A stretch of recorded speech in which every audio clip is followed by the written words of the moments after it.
Salut, bienvenue dans l'épisode numéro 20 de Light. Aujourd'hui, nouvelle importante, il y a une caméra qui est accrochée à côté de moi parce que je me suis dit autant le filmer et le mettre sur YouTube. Ça coûte rien à part confronter ma peur de faire une vidéo sur YouTube qui fasse moins de 1000 vues. Et donc c'est pas pour je vais pas me laisser inhiber par ça.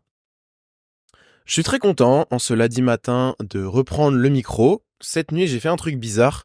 J'ai dormi de nouveau avec du scotch sur la bouche. Alors j'ai acheté des trucs. En fait, de base, c'était une idée de business. Je me suis dit, il y a assez peu de gens qui font ça, qui ont compris l'importance et l'intérêt de le faire. Et en vrai, c'est pas très pratique, c'est un peu glauque. Et sur Amazon, j'avais acheté des trucs qui permettent de mettre sur la bouche. Et en vrai, c'est plutôt pas mal. J'ai testé cette nuit pour la première fois et ça s'est pas enlevé. Et puis surtout, j'ai eu une sensation au réveil. Ça faisait longtemps que je l'avais pas vécu. Donc je pense que j'ai un peu la mauvaise habitude naturellement de respirer pendant la nuit par la bouche. Je le contrôle pas, je fais pas exprès. Donc là, je l'ai fait et cette nuit, je me suis réveillé. C'est comme si j'avais retrouvé ce matin, j'ai retrouvé la sensation de mes dents. C'est un peu étrange et puis surtout, pas de mauvaise haleine. On réduit drastiquement le risque de carie. Bref, c'est une bête d'idée de faire ça. Donc, épisode 20 de Light, pour ceux qui nous découvrent. Alors, j'ai reçu un message de quelqu'un qui m'a dit, oui, Dali, c'est chiant, tu fais tout le temps la présentation au début, on a compris. Bon, ça va les gars, franchement, ça fait 2 minutes, même pas, à chaque fois, je passe hyper rapidement dessus et je pense que c'est toujours important de rappeler, les intérêts. Mais donc, je vais continuer à le faire. Light, c'est un podcast qui a un seul et unique objectif, quelle que soit la graine que tu aies, fleurie. Voilà, c'est la fin de la description du podcast. Non, je pourrais rajouter que, en fait, ce podcast, il est donc hebdomadaire, mensuel, enfin hebdomadaire, pas mensuel. Toutes les semaines, on est là le lundi matin et on débriefe un peu sur les découvertes que j'ai fait, les idées qui m'ont marqué, qu'est-ce qui s'est passé la semaine dernière de mon côté, qu'est-ce qu'on a appris, qu'est-ce qu'on a vécu, etc. Et on en tire des leçons. Et en général, 5 grandes idées. Pour cette semaine, j'ai des trucs assez sympas pour vous. On va commencer par Alan Watts et le livre qu'il a écrit qui s'appelle L'éloge de l'insécurité. Donc un bon livre que j'ai résumé sur mon second cerveau et je vous partagerai les 3 idées que je trouve être les plus intéressantes. Ensuite, on parlera de Joseph Hitz, qui est un philosophe et qui a écrit un article qui s'appelle How Culture Treats Boys sur le reverse sexisme. Assez intéressant. Ensuite, on verra la méthode 30-30-30 pour perdre du gras, qui nous vient de Tim Ferriss à la base. En 4, la théorie du flux, ça c'est un truc que j'ai inventé. Et en 5, pourquoi est-ce que mon petit frère me paye 500 € par mois. Je pense qu'on a des belles choses, encore une fois, pour cette semaine. Ça a été dur aujourd'hui parce que j'ai dû sélectionner. À la base, j'avais 10 idées. Donc, j'ai dû filtrer et choisir les plus sexy. On est parti donc pour, comme d'habitude, notre plan de semaine où on fait un peu le récap de OK, qu'est-ce qu'on a accompli la semaine dernière, qu'est-ce qu'on va améliorer, etc. De mon côté, sans rentrer trop dans les détails évidemment, j'ai fait 2 running et 4 séances de muscu. Donc ça régale. En termes de sport, vraiment, j'ai été bon. Genre, j'ai eu le truc de ah putain, fais chier, j'ai prévu d'aller courir ce matin, mais j'ai trop pas envie, et je l'ai fait quand même. Donc ça fait plaisir quand on a des wins dans la semaine. J'ai fait un podcast avec un pote jeudi, Lucas, dans des locaux à Montpellier, enfin dans des studios de podcast. Très cool. Qui ont été ouverts d'ailleurs par un ami qui s'appelle Tony Neves. Donc n'hésitez pas si vous êtes de Montpellier et que vous voulez faire des vidéos et tout. J'ai fait un call avec mon bon ami Jean, le multimillionnaire, que j'embrasse. J'ai fait une vidéo YouTube sur le porno qui est sorti et qui me semble qu'a plutôt bien marché. J'ai eu pas mal de bons retours. 3 vidéos courtes sur les réseaux. J'ai tourné le concept J'irai dormir chez vous partie 2, sauf que ça a complètement foiré. J'ai perdu 100 balles d'ailleurs, mais bon bref. Je suis allé chez le dentiste, chez le chiropracteur d'ailleurs, j'ai super mal à la dent, bref. Je suis allé boire un café avec mon ami Étienne, sommeil au top, j'ai fait une réunion avec mon petit frère. Bref, tout s'est plutôt bien passé, j'ai recruté un consultant YouTube. C'est cool. Ensuite, amélioration. Alors, j'ai écrit un truc intéressant, je trouve, c'est qu'avec du recul, entreprendre sans espérer, ça reste, je trouve une idée qui est un petit peu illusoire, parce que, en fait, tu vas toujours espérer quelque chose, quoi qu'on en dise. Et je comprends bien l'idée, comme je le disais la semaine dernière, que c'est cool de retrouver de la motivation intrinsèque dans ce qu'on fait, etc. C'est très important. Mais je pense qu'il y a une forme de déni et je me rends compte par rapport à l'état émotionnel dans lequel j'étais la semaine dernière, je veux trouver un monde dans lequel j'entreprends sans espérer pour, encore une fois, ne pas vivre certaines émotions, certaines sensations telles que la frustration et la déception. Mais ça, bon, bah, c'est pareil, c'est impossible en fait. Et c'est très marrant de voir quels sont les mécanismes inconscients qui poussent à l'adhésion de certaines croyances. Parce que souvent, la plupart des gens ont des croyances, ont des idées, ont des trucs qui en fait se justifient simplement par leur fuite interne de quelque chose. Et ça, quand t'apprends à l'identifier, c'est très très intéressant. Et d'ailleurs, c'est la différence entre la croyance et la foi. Et ça, on en parlera juste après, ça vient. Ok, un autre truc que j'ai écrit dans les améliorations, c'est apprendre à mieux écrire et le faire tous les matins, où je protège mon temps et mon attention à tout prix. Donc là, c'est ce que je vais faire cette semaine, je vais tester. Je me mets 1h30 de routine d'écriture matinale pendant une semaine, et on voit ce que ça donne. Et bah, l'avantage de faire ça, justement, c'est que ça focus un peu sur le process. Et je pense que c'est une bonne idée, surtout le matin. Moi, j'aime bien laisser des temps d'espace comme ça, qui sont complètement protégés et assez créatifs.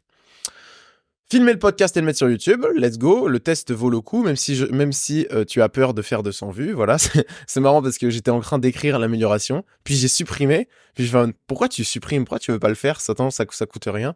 Et j'ai capté, j'étais en mode, ah ok, en fait, genre, juste j'ai peur. Bon, bref. Quatrième chose, m'imposer un jeûne intermittent dans la semaine. J'ai envie de continuer dans cette dynamique qu'offre le sport, à prendre le contrôle sur moi et à mettre dans des situations un petit peu inconfortables. Alors, prendre le contrôle sur moi, là, je mettrais des guillemets, mais cette idée d'aller chercher quand même des trucs inconfortables, où on sait qu'on peut le faire, mais on sait que ça va être un peu chiant. En général, c'est cool. Au niveau des KPI, il y en a 2h04 de temps d'écran avec 2h12 d'Instagram. Donc ça bouge pas trop. J'ai atteint tous les objectifs que je m'étais fixé la semaine dernière, donc c'est cool. Et là, pour la semaine pro, on va avoir donc écrire 1 heure par jour, faire le podcast, le newsletter, tout ça. Finir le livre que je viens de commencer là, qui est pas trop mal, de Nicolas Guéguin, Manipuler et séduire. Donc plutôt axé psychologie comportementale et sociale, très intéressant. Tout à l'heure, hier, je l'ai pris dans le tram. J'étais pas trop serein parce que c'est quand même écrit manipuler et séduire, c'est ça le titre. Genre, t'imagines, tu te balades avec un livre comme ça dans la poche, on te prend un peu pour un psychopathe. Mais bon. Objectif sportif, 3 séances de muscu, 2 de running. Cette semaine, je pars à Paris, donc va falloir être bon. Va falloir être bon pour tenir pour tenir la cadence. J'ai essayé de m'organiser à peu près, on verra bien. Mais de toute façon, justement, hein, allez, mettez-moi un petit peu de chaos dans ce quotidien et on va voir si on est toujours aussi solide ou pas. Je vais à Paris de mercredi à samedi, un truc comme ça. J'ai un pote qui m'a invité à son avant-première Loup-garou. Donc c'est Charlie Head, je sais pas si vous voyez, mais c'est une nouvelle série sur Canal+, donc inspirée du fameux jeu Loup-garou entre potes, ça devrait être cool. Et j'ai aussi l'anniversaire de vendredi soir de Flavio et Meryl, ceux qui ont le podcast Corps et Esprit.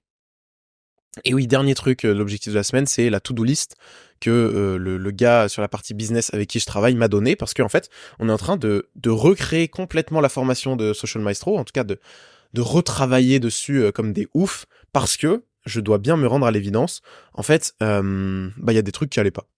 Et ça, c'est le problème, je pense, de la plupart des gens qui créent des formations, c'est qu'ils n'ont pas de feedback, qu'ils le font pour l'argent, et que en fait, les résultats clients, il y a assez peu d'importance. Et moi, pour être très honnête, je me suis rendu compte que je trouvais que par rapport à ce que je partageais, il y avait pas assez de résultats et de gens qui avaient assez de résultats et de satisfaction, même si la plupart ont été satisfaits, mais le ratio et le pourcentage de gens qui ont réussi, pour moi, est pas assez élevé. Donc, il y a une vraie question de comment on fait pour améliorer la delivery de la formation et faire en sorte que vraiment les gens qui l'achètent, ils aient des probabilités de réussite qui soient bien plus importantes et qui soient encore plus satisfaits. Donc voilà, je suis vraiment en train de travailler sur ça parce que moi, ça c'est pas possible en fait de vendre un truc qui est pourri ou je sais au fond de moi que ça va pas marcher pour les gens. Soit je l'améliore et je fais beaucoup mieux, soit j'arrête de la vendre. Donc là, on est en train de vraiment l'améliorer et c'est cool. Ok, donc ça c'est le plan de semaine. J'espère que t'as fait le tien avec moi ou tu t'es chauffé. En tout cas, te fixer des objectifs de semaine, c'est toujours très sympathique. Maintenant, on va attaquer directement sur les 5 idées de la semaine, en commençant par Alan Watts et l'éloge de l'insécurité. Alors, donc, première idée très intéressante, c'est la différence entre une croyance et la foi. La croyance, c'est la vérité qu'on voudrait voir se manifester, alors que la foi, c'est une ouverture sans réserve de l'esprit à la vérité, peu importe à quoi cela peut aboutir. La foi n'a pas de préjugés, elle embrasse l'inconnu, alors que la croyance s'accroche. Je trouve cette distinction remplie de sens et de pertinence, et on peut évidemment faire un lien avec la religion. Et je trouve que la religion est à mon goût, hein, évidemment, à mon goût, un petit peu trop remplie de croyances au détriment de la foi, pardon. C'est comme si on avait posé des concepts, posé des idées euh, qu'on ne pouvait pas changer, et donc qui n'embrasse pas cette part d'inconnu et qui n'est pas à s'ouvrir sans réserve à la vérité. Parce que une des vérités fondamentales par rapport au monde dans lequel on vit, c'est que il est en perpétuel changement. Donc voilà, moi j'ai de cette vision et de cette définition, je me reconnais beaucoup plus dans le fait d'avoir foi en quelque chose plutôt que de croire en quelque chose. Parce que croire en quelque chose, ça sous-estime une idée arrêtée. Ok, deuxième idée de Alan Watts. D'ailleurs, je vous ai pas dit qui c'était ce gars. Alan Watts, alors même moi, pour être très honnête, je sais pas exactement qui c'est. Mais c'est un mec qui est connu pour faire des conférences très très intéressantes sur YouTube. Donc bon, sur Wikipédia, ils disent que c'est un autodidacte. Bon déjà voilà, on voit le on voit le déni qui est apporté aux gens qui parlent un peu de spiritualité. Mais c'est surtout un philosophe, écrivain, conférencier, etc. Ah, je savais pas qu'il est mort. Mais voilà, il est né en 1915 et il a pas mal écrit de trucs sur la spiritualité, les religions, la philosophie, etc. Et il a une barbe, enfin on dirait un peu un super-héros, sa tête, un mec qui a joué dans Star Wars, c'est assez drôle.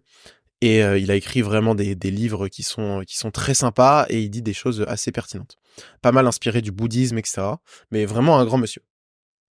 Deuxième idée donc de Alan Watts, c'est ce qu'on appelle la dissociation de l'européen. C'est un terme qui a été inventé par Lancelot Low White. Alors, il y a un truc que j'adore, un exemple qu'il donne par rapport aux rapports sexuels et aux animaux. Il explique dans le bouquin que, en fait, quand on regarde un petit peu les animaux, on se rend compte que la plupart du temps, ils cherchent pas à avoir de rapports sexuels et que, en vrai, ça les intéresse pas trop. Mais c'est juste qu'il y a des moments où ils sont disposés à ça, ils en ont envie et donc ils y vont, let's go. Mais en fait, il y a une vraie différence entre les deux où bah, la plupart du temps, pas du tout envie, me parlez pas de ça, machin et tout. Et un moment, on sait pas, une fois par semaine, bim, ça va pop, le gros pic d'hormones et les deux animaux ensemble, ils vont avoir envie d'avoir un rapport. L'homme, lui, il agit complètement différemment. Et on le voit très très bien avec le phénomène des problèmes érectiles. En fait, et c'est là où je trouve que ça a beaucoup de sens, quand la nécessité est intellectuelle plutôt que corporelle, le mâle est impuissant. Son cerveau veut ce que les gènes en ce moment ne veulent pas. C'est comme quand on mange et quand on dit qu'on a les yeux qui sont plus gros que le ventre. La tête, donc les yeux, voit grand et se dit qu'elle va manger tout ça, mais le corps dit que lui, il veut pas tout ça parce qu'il n'est pas capable de le traiter et qu'il n'en a pas besoin.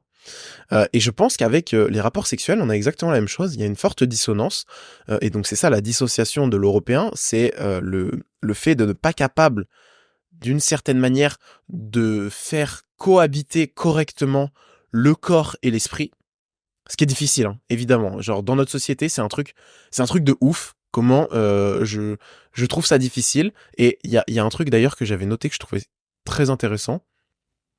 Voilà, c'est Saint Paul qui expose un dilemme qui dit: la volonté existe en moi, mais je ne trouve pas comment exécuter ce qui est bon, car le bien que je voudrais, je ne le fais pas. Et pour Alan Watts, il dit que ça s'explique avec le fait que une maison divisée contre elle-même ne peut tenir. L'organisme entier est pervers parce que le cerveau est coupé du ventre et la tête n'a pas conscience d'être liée à la queue. Et je pense que les rapports sexuels, c'est un très bon exemple où aujourd'hui, y a plein de gens qui ont envie constamment dans leur cerveau d'avoir des rapports sexuels parce qu'on leur a dit que socialement c'était stylé, parce que ils sont déjà en anticipation du plaisir qu'ils vont ressentir, etc. Mais en vrai, leur corps et leur gène, bah c'est pas le bon moment. Par exemple, chez les filles, enfin elles sont beaucoup plus connectées, je pense, à ça parce qu'il y a des cycles et on le voit où il y a des pics par rapport aux règles, etc. Où il y a un moment d'ovulation parfait pour avoir des enfants.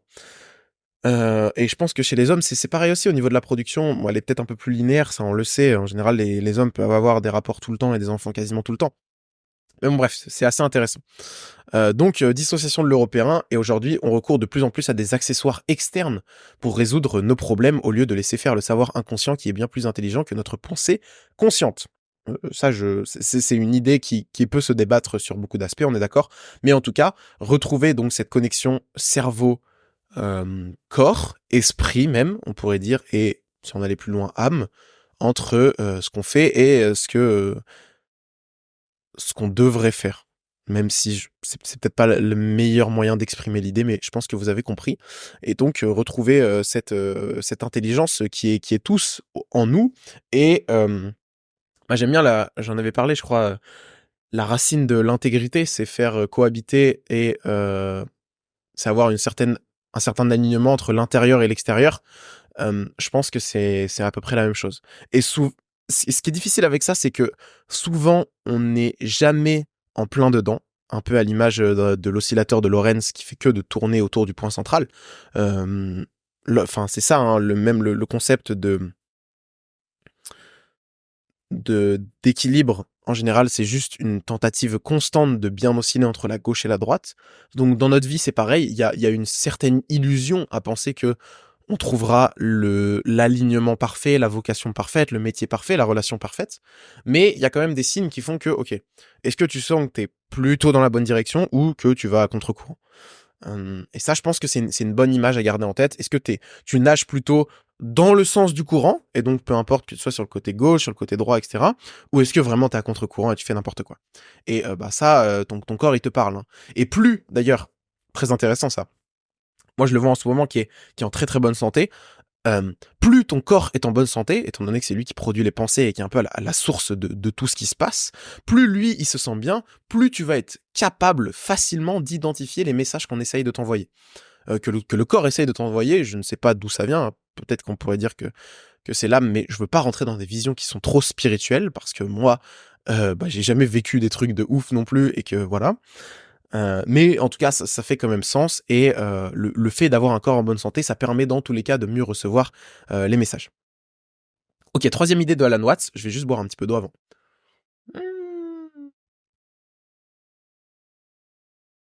Ok, alors, elle est assez rapide celle-là. J'aime bien, il dit quand tu demandes aux gens qui ils sont, ils répondent toujours par qui ils étaient. Tu fais quoi toi, machin? Ah bah moi je suis... Enfin, t'es qui toi? Ok, ah bah moi je suis artisan, machin. Mais ça, c'est ce que t'étais genre dans le passé, c'est ce que t'as fait hier. Et comment tu réponds à la question, t'es qui? Qui es-tu? Parce que la réalité n'est que le présent et change constamment. Et il y a un bouquin de Clément Rosset qui s'appelle Loin de moi, qui a cette idée intéressante selon laquelle c'est pas très pertinent d'apprendre à se connaître parce qu'en fait, déjà, il y a deux formes d'identité, l'identité personnelle et l'identité sociale. L'identité sociale, c'est bah, le truc constant, le persona de Jung qu'on met en fonction de nos interactions, c'est le métier, machin et tout. Euh, et notamment dans le monde du dev perso et tout, avec Socrate, connais-toi toi-même, tout ça, cette idée selon laquelle on pourrait accéder à notre identité personnelle. Euh, Sauf que bah, c'est assez compliqué, c'est voire même impossible. Parce que plus, c'est un peu ces fameux effets, je crois pas que ce soit l'effet Dunning-Kruger, mais peut-être. Ouais, c'est ça. Où en fait, plus tu deviens, enfin, plus tu creuses un trou, plus tu te rends compte de la profondeur du trou. Bah, je pense que c'est un petit peu la même chose avec le fait d'apprendre à se connaître. Plus tu apprends à te connaître, plus tu réalises que en fait ça, tu l'avais pas très bien compris, machin. Donc c'est un jeu infini, la connaissance de soi. Et c'est pour ça que, bah, d'une certaine manière, elle a des limites. Et j'ai aussi l'impression qu'il y a beaucoup de gens qui se perdent dans ça parce que, encore une fois, et c'est ce que je disais en intro de ce podcast, il y a un mécanisme de...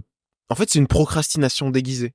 C'est genre, ok, attends, mais je veux mieux me connaître sur ce point, machin, alors que, en fait, la personne veut juste pas se confronter au réel. Et en fait, c'est très, très souvent ça.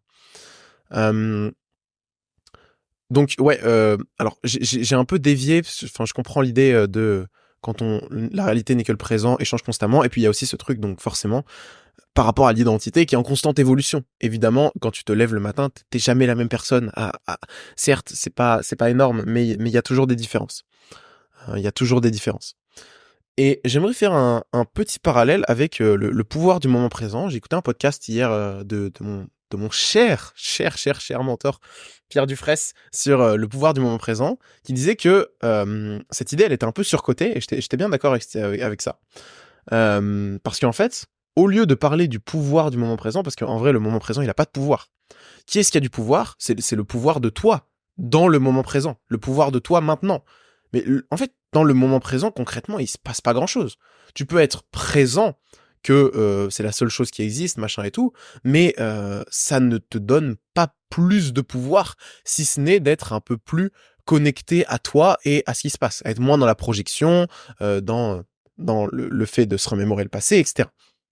Mais donc bref, un peu surcoté le pouvoir du moment présent, mais par contre, ce qui est important, c'est vraiment le pouvoir qu'on a sur soi maintenant et aujourd'hui tout de suite. Ça a de l'importance, et ça, c'est vecteur de changement, mais pas juste le moment présent en fait. Pas dans ta vie en tout cas. Ok, deuxième idée, on va parler de Joseph Hitz et du reverse sexism. J'ai fait un short sur le sujet qui sortira prochainement.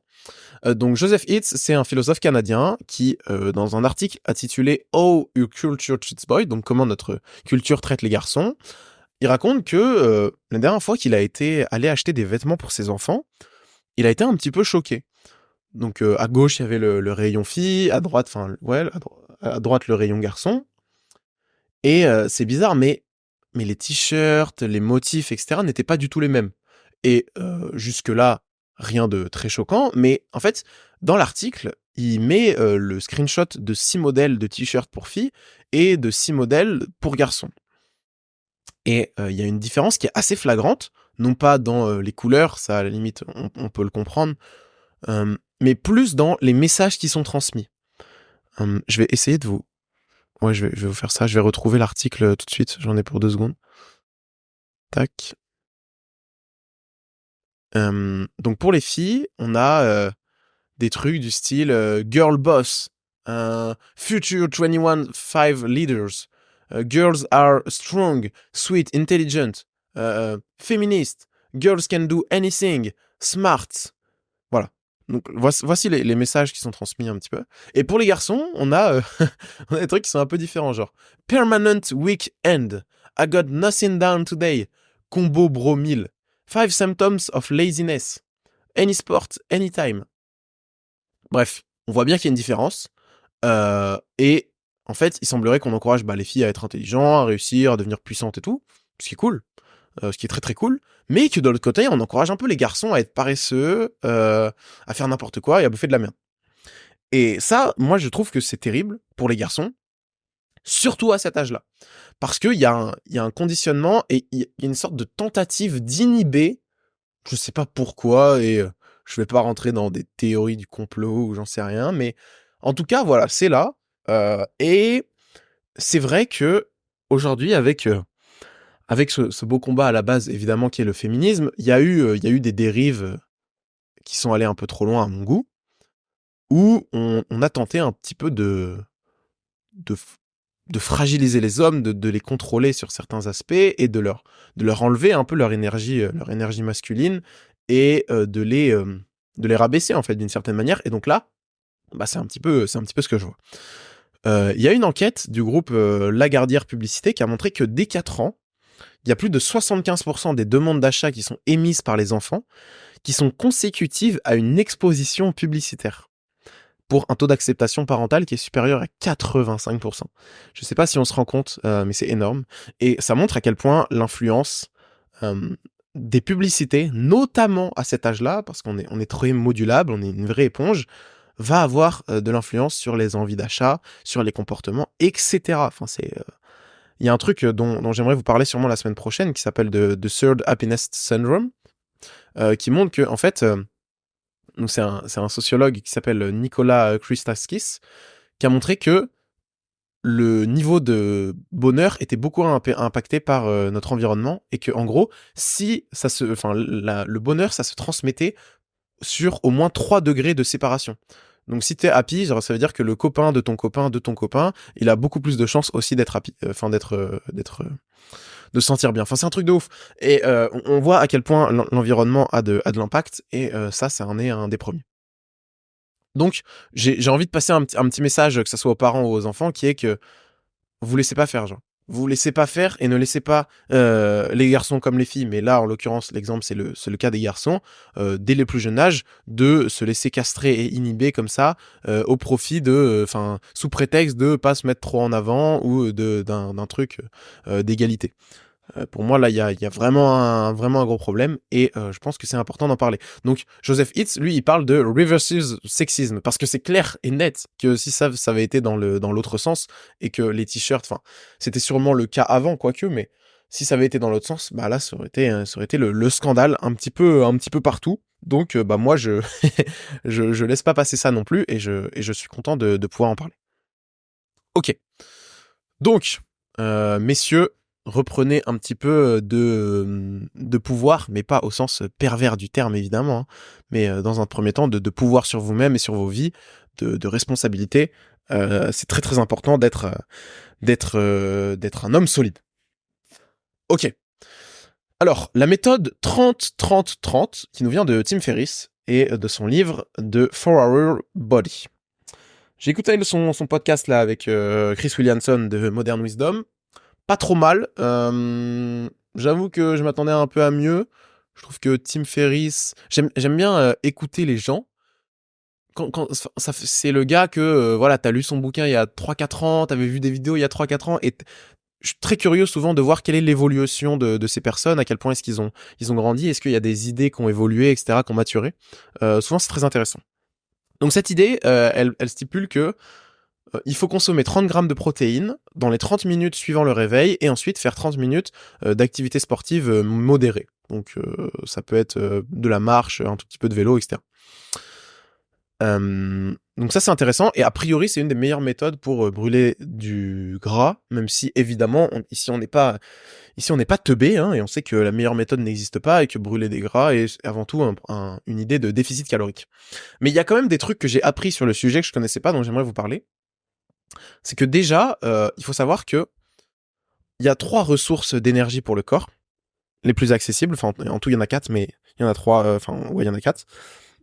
La première, c'est quoi? C'est le sucre. Le sucre qui est dans le sang.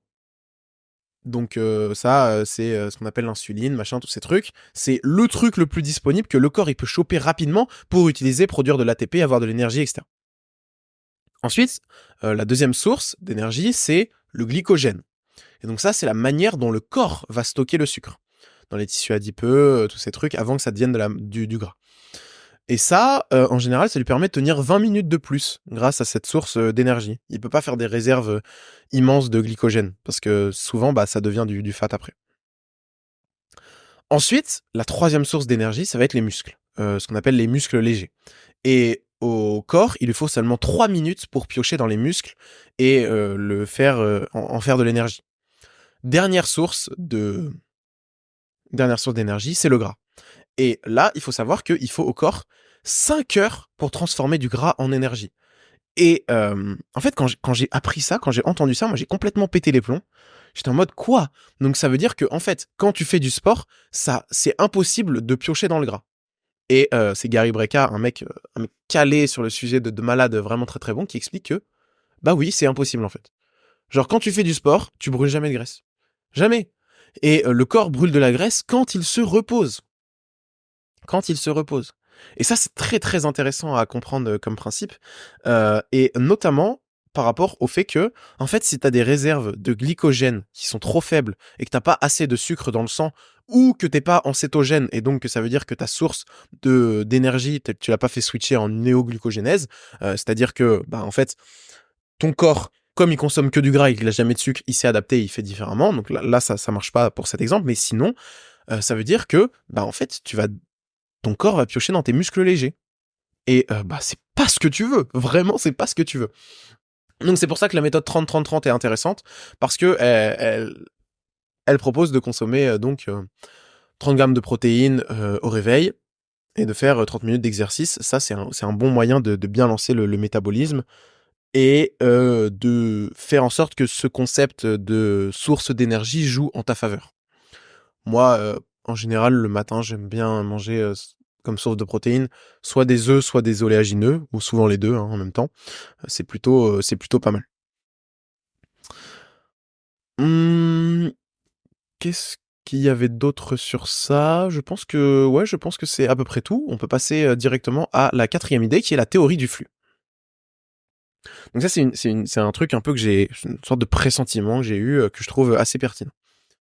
Il y a un truc qui s'appelle donc la loi de l'extrémistan, qui met en évidence que le gagnant rafle tout. Aujourd'hui, comme on vit dans un monde où c'est pas celui, ça a toujours été d'ailleurs, mais enfin ça l'est encore plus, il y a tellement d'effets de levier, etc., que c'est pas celui qui travaille le plus qui gagne le plus en termes de résultats, et qu'il y a une vraie décorrélation très importante et assez rapide entre tes efforts et ce que tu obtiens.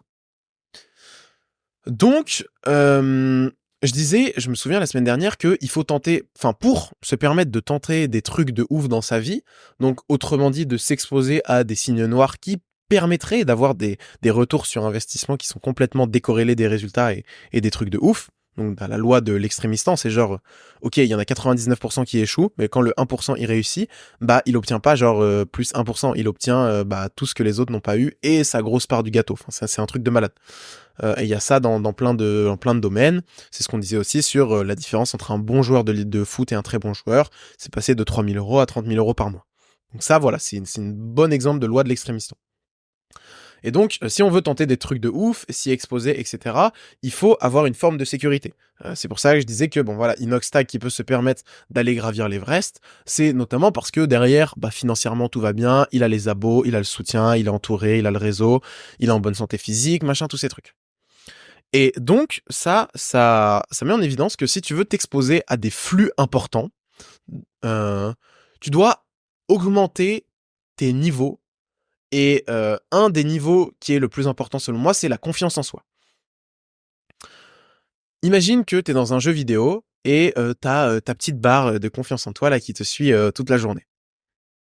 On va dire que dans mon cas, dans mon exemple, je considère que je suis quelqu'un qui a assez confiance en lui en général. On va dire que le niveau max de confiance, c'est 10 sur 10 et le niveau le plus bas, c'est 0. Moi, je pense que quand je commence ma journée, je me lève, en vrai, je suis à 7. Genre, je suis à 7. C'est pas mal déjà. Ça va, je me sens bien. Je viens de me lever, j'ai bien dormi et tout. Let's go, je suis à 7. Ok. Donc ça, c'est cool. Ça veut dire que j'ai déjà une bonne barre de confiance en moi par rapport à comment je me sens, ce que j'ai fait par le passé, etc.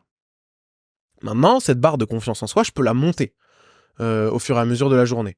Par exemple, un des trucs qui marche super bien pour monter sa confiance en soi, c'est se dire que là, juste après le podcast, je vais aller à la salle. Donc je vais faire ma séance de muscu. Quand je vais sortir de ma séance de muscu, que j'aurai accompli, etc., ma barre de confiance en WAM, elle va passer de 7 à 9. Et donc ça, c'est vraiment une très bonne chose. C'est vraiment une très bonne chose. Parce que, en fait, plus tu vas monter ta barre de confiance en toi, plus, au fur et à mesure de la journée, tu vas pouvoir t'exposer à des flux importants qui vont potentiellement soit la faire exploser vers le haut, soit la faire exploser vers le bas. Donc, en l'occurrence, un exemple que j'aime bien, c'est par exemple le fait d'aborder une fille dans la rue. Aborder une fille dans la rue, ça nécessite d'avoir une bonne confiance en soi et d'accepter que la barre, elle va pouvoir diminuer un petit peu, c'est logique. Mais sauf que le problème, c'est que en fait, si dans ta journée, toi, ta barre de confiance en toi, elle est à 3, tu peux pas te permettre de la faire descendre à 1. Tu peux pas, autrement dit, t'exposer à des flux importants de changement parce que c'est trop risqué et que l'endroit où ça va t'amener, t'y seras pas bien, tu vois. Il y a un vrai phénomène d'adaptation et en fait, si tu veux tenter des trucs de ouf, il faut un minimum que tu te sentes bien et que tu ailles dans des zones que tu connais ou en tout cas tu sais, il y a ce fameux triptyque là, les 3 cercles de la zone de confort. Il y a la zone de confort, il y a le truc qui te fait progresser et il y a le truc qui te met en danger. Donc nous, on va aller dans le truc qui te fait progresser, pas dans le truc qui te met en danger. Mais en l'occurrence, quand tu as une faible confiance en toi à 3-4 dans la journée, tu peux pas t'exposer à des trucs trop dangereux. Parce que sinon, tu vas te mettre en danger. Mais donc souvent, tu t'exposes à rien en fait. C'est ça le problème. Donc je trouve cette idée assez intéressante, la théorie du flux. Et ça vaut pour la confiance en soi, ça vaut pour l'argent, etc. Mais en fait, plus tu montes ta barre, plus tu peux t'exposer à des flux importants et plus tu peux te soumettre à ce qu'on appelle de winner effect. En gros, plus tu gagnes, plus tu gagnes, plus tu gagnes, plus tu gagnes, etc. Il y a un vrai cercle vertueux par rapport à ça. Et c'est pour cette raison que monter petit à petit dans sa journée son niveau de confiance en soi, c'est quelque chose d'extrêmement important parce que ça te permet ensuite de t'exposer à plus de risques. Et pour ça, il y a plein de moyens de le faire. Mais par contre, je prends le contre-exemple où ça m'arrive des fois de me lever à un niveau de confiance de 7 sur 10 et que la journée avance et petit à petit, je descends à 6, je descends à 5 parce que je tiens pas les engagements que je me suis fixés, parce que je réussis pas ce que j'avais prévu de faire, etc.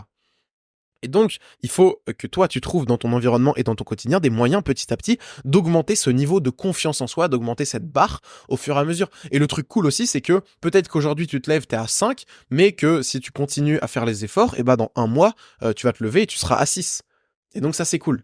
Ça, c'est cool parce que, encore une fois, tu vas pouvoir t'exposer à des flux qui sont de plus en plus importants. Ok. Dernière idée, pourquoi est-ce que mon petit frère me paye 500 € par mois?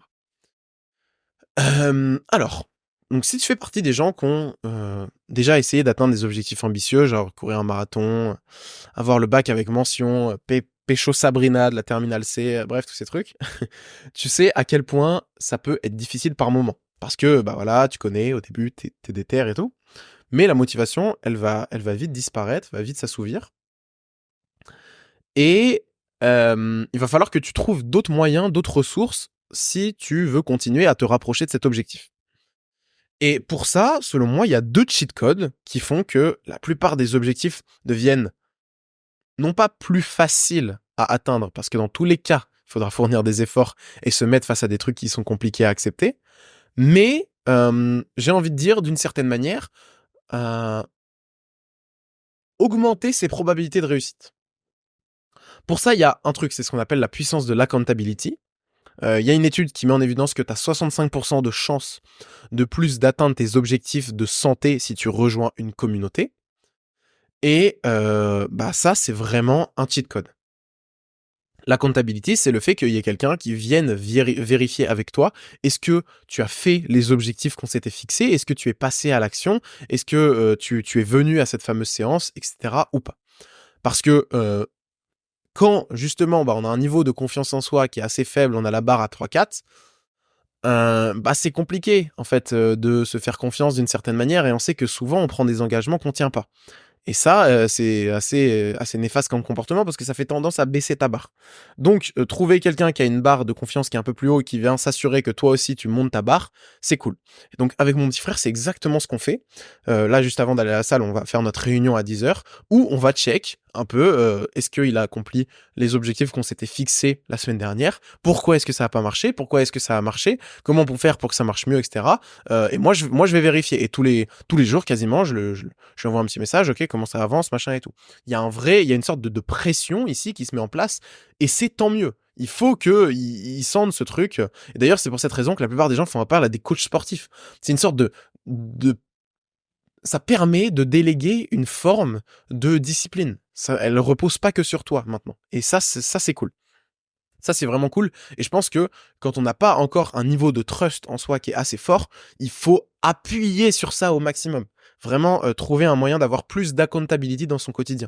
C'est avec ses potes se fixer des objectifs et s'appeler toutes les semaines pour vérifier qu'on le fait bien. De toute façon, tu le vois bien, hein, quand t'as rendez-vous, et ils en parlaient Tim Ferriss et Chris Williamson, quand t'as rendez-vous avec un frérot pour aller courir à 9h et qu'en plus, à l'époque, t'as pas ton téléphone pour lui dire « Ah désolé frérot, je pourrais pas », bah en fait t'y vas. Et tu vas y aller le faire même si t'as la flemme. Donc ça, essayez de trouver des moyens pour l'utiliser parce que la comptabilité c'est vraiment fort. Ensuite, la deuxième idée c'est donc ce qu'on appelle en anglais sunk cost, le biais du coût irrécupérable. J'aime bien l'exemple de la file d'attente pour l'illustrer. Donc si tu vas dans de la file d'attente quand tu fais les courses, si tu vas dans une file de queue et que tu vois que ça avance plus vite de l'autre côté, bon bah souvent comme t'es engagé, tu vas quand même y rester. Même si ça va plus vite à côté. Pourquoi? Parce que, bah, en fait, quand tu as fourni des efforts et que tu as pris une décision machin, il y a une sorte de biais à agir différemment parce que tu as engagé des coûts qui peuvent être de l'argent, du temps, bref. Donc, bah, là, avec mon petit frère, c'est un petit peu la même chose. Il s'engage. Il s'engage parce que il met de l'argent. Et bah, ça, quoi qu'on en dise, le fait de mettre de l'argent dans quelque chose, c'est évidemment le valoriser davantage. Et en fait, s'il me payait pas pour ça, ben moi je le ferais pas. Moi je le ferais pas parce que je sais très bien qu'il en aurait complètement rien à faire de ce que je lui dis, évidemment. Donc il faut trouver des moyens de s'engager pleinement dans quelque chose pour avoir un biais qui fasse que on puisse pas changer de direction. Il faut juste faire attention sur à quel point est-ce que l'engagement est important ou pas. Moi, j'aime bien les engagements qui te mettent un petit peu en danger, mais qui ont une date de fin, déjà. Et ça, je pense que c'est aussi très très important, c'est que tous les objectifs que tu te fixes doivent potentiellement avoir une date de péremption ou une date où tu t'autorises à te dire est-ce que on arrête ou on continue. Parce que, en fait, quand dans ta tête, tu poursuis un truc qui ne s'arrête jamais, tu t'épuises très très rapidement. Et ça, je l'ai bien vu quand j'ai suivi la routine de Nassim Saïli. Quand je faisais le fractionné, parce que je savais que ça allait s'arrêter au bout de 3 fois 8 longueurs, j'allais jusqu'au bout. Mais si je le savais pas, j'aurais sûrement fait beaucoup moins. Et je savais aussi que la routine allait s'arrêter au bout d'une semaine. Parce que si je le savais pas, ça, bah, j'aurais peut-être skippé un peu plus tôt des séances de sport, etc. Alors que là, je l'ai tenu parce que je savais que c'était que 7 jours. Donc ça, très important. Précision quand même, c'est que 500 €, ça peut paraître beaucoup, mais c'est à adapter en fonction des gens. Donc lui, en l'occurrence, c'est par rapport à ses moyens, et je pense que, en fait, c'est même lui qui m'a proposé ça, donc c'était cool. Mais le plus malin est toujours devant le plus gros bourrin. Voilà, la petite, la petite citation de Dali. Ok, alors, la petite chouquette de la semaine. Est-ce qu'on a une petite chouquette cette semaine?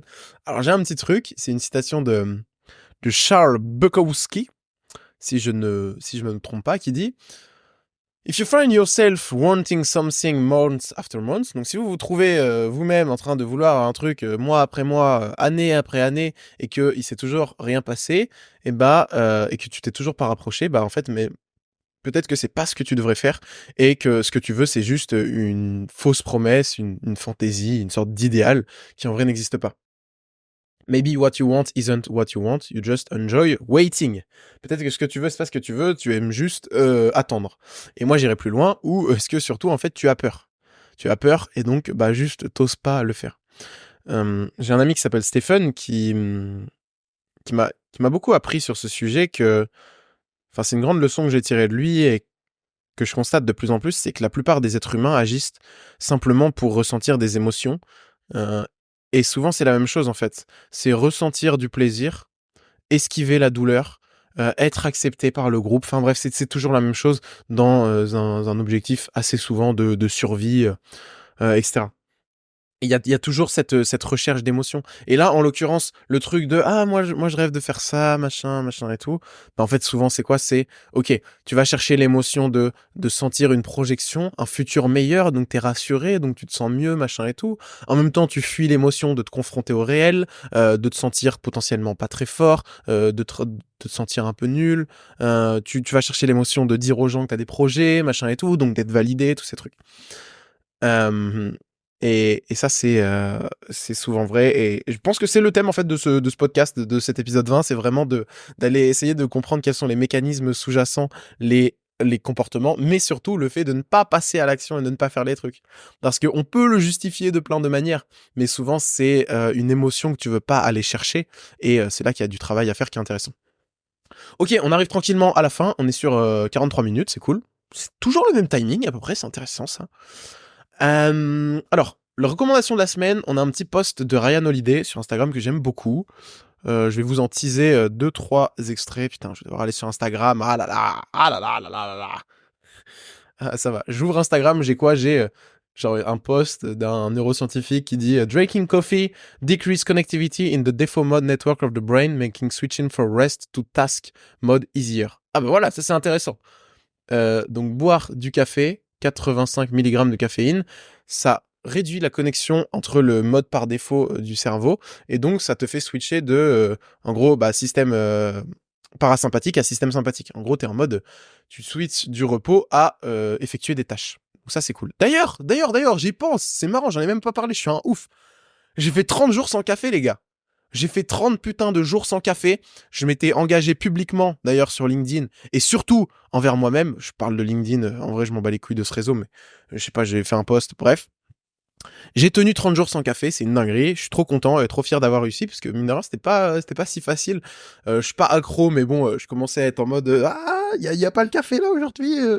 Ah, je sens que ça va être plus dur de travailler quoi. Donc j'ai dit allez fuck, on va se mettre un peu dans un inconfort et let's go, je l'ai fait et donc c'était cool. Mais bref, c'est un bon argument pour reprendre le café, switcher en mode sympathique, système sympathique. Et donc ouais, le post de Ryan Holiday. Peut-être que juste avant, je vous parle de c'est quoi les effets que j'ai ressentis. Ce qui m'a poussé à arrêter le café, c'était que j'avais envie de voir qu'est-ce que j'avais envie de faire sans être sous stimulant. Parce que justement, ça c'est un peu un cheat code de ok, t'as pas envie de faire un truc, tu fais en sorte que le truc devienne facile, tu te boostes, etc. Et donc ça y est, bah en fait t'as envie de faire le truc. Mais le problème c'est que t'as envie de tout faire sous caféine quasiment, où il y a plein de trucs. Donc moi j'étais en mode ok, mais si on enlève les stimulants, est-ce que j'ai encore envie par exemple de créer du contenu? Est-ce que c'est encore le truc que j'ai envie de faire qui résonne avec moi, etc. Ça pour moi c'est très très important. Au début j'ai senti que j'étais un peu une larve, genre les 3-4 premiers jours c'était en mode ah putain j'ai envie de rien faire, ah, j'arrive pas à travailler, ah je me sens fatigué machin et tout. Puis c'est devenu assez facile. Et juste le fait socialement de pas pouvoir boire des cafés, ça c'était un petit peu difficile. Mais bon sinon bref, il y a pas beaucoup d'insight très intéressant. Si ce n'est le plus important, c'est que j'ai monté mon niveau de confiance en moi. Parce que bah, j'étais en mode, je me suis fixé l'objectif, je le fais. Et c'était bien parce que c'était dans ma zone de c'est dur mais ça va. Bref, donc recommandation de post de Ryan Holiday, c'est This is why I don't have goals and what to do instead.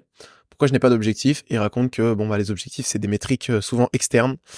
Et ce qui est chiant, c'est que bah en fait, je pense pas que je pourrais le résumer aussi rapidement en fait. Ouais, c'est surtout le fait d'apprendre de nouveau à se focus sur le process et que bah en fait quand tu te fixes des objectifs. Ouais, je pense que oui, c'est ça. Il faut surtout se fixer des objectifs de processus plutôt que de résultats. C'est toujours un peu la même chose. Et c'est pour ça que maintenant, je mets, bah, pour cette semaine, écrire 1 heure et demie d'affilée. Peu importe ce que ça produira, on verra. Dans tous les cas, je vais m'obliger à le faire. Et bon, bah, comme je suis un gars qui s'aime bien, bah, je vais faire de mon mieux, tu vois. Mais y a pas besoin d'avoir l'objectif de faire 1 million de vues sur la prochaine vidéo parce que ça ne dépend pas de moi. Ça crée très souvent des frustrations. Bref, c'est toujours un petit peu la même chose. Et on prône tout le temps le truc de il faut avoir des objectifs, il faut que tu saches où tu vas, etc. Oui, tu peux avoir une vision, machin et tout, mais focus quand même sur le process et trouve des moteurs internes qui vont te driver. Donc lisez le post, il est assez intéressant, franchement. Il écrit bien le bon Ryan Holiday. Il écrit très très bien. Ok, c'est la fin de cet épisode numéro 20. Très très content. Et 10h04, je suis en retard pour ma réunion là avec mon petit ref. Parce qu'elle est à 10h. Et oh là là, je vais me faire un kiff. Je vais aller boire un café. C'est génial. Un bon double expresso pour switcher en mode. Enfin, pour être bouillant à la muscu. Je pense que ça me fera pas de mal. C'était Dali. On se dit à la semaine prochaine. Et sur ce, je vous fais des bisous.